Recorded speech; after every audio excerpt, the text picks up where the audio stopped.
Yeah, I actually really liked Fools in April on this watch through today. A lot more than I did before.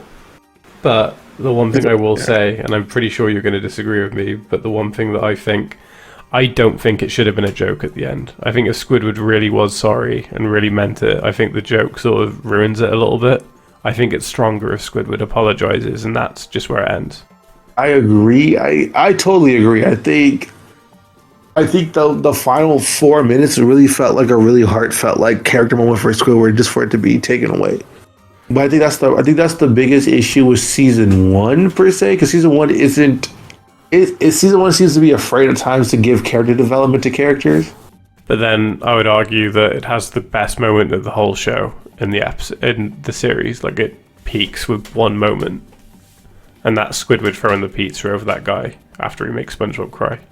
That's what I'm saying. That's the only, and that's why people remember that moment, because it felt like character growth for Squidward. And then while this time feels less like character growth, it felt like, oh, we got to keep the status quo. But I feel like if you had removed that scene, it wouldn't have been as good as Pizza Delivery, but it certainly would have been top 5 Squidward moments, like, for sure. That's what I'm saying.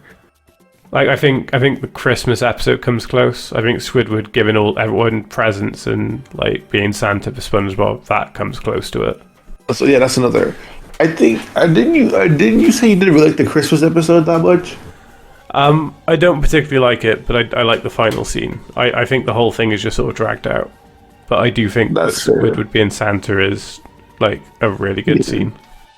Yeah, even though Squidward takes it too far, like, again, I think it's one of those where, like, so SpongeBob pulled that prank on him, he believing that art critic or whatever wanted to see his work. Like, I feel like Squidward should have known it was a joke, because it's April Fool's Day and it's just conveniently an art critic wants to speak to him.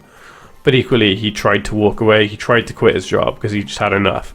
And SpongeBob was one who was like, no, Squidward, wait, please don't go and stuff. So, yeah, Squidward took it too far, but SpongeBob really pushed him this episode, I think. Yeah, I feel it. I totally agree. In terms of gags, Patrick just digging is still really funny to me. It's like, it's funny. I will never know to this day. Never know to this day why he was digging. I think that's the best screw the audience joke in the whole show.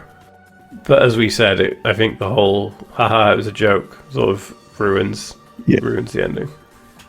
Yeah, I think if this came out in a different season, they wouldn't have done the joke. They would have they would have played it straight. Yeah, I guess that is the season 1 suffering. You like the Ice Cube gag, which is funny. I do. I like the Ice Cube gag.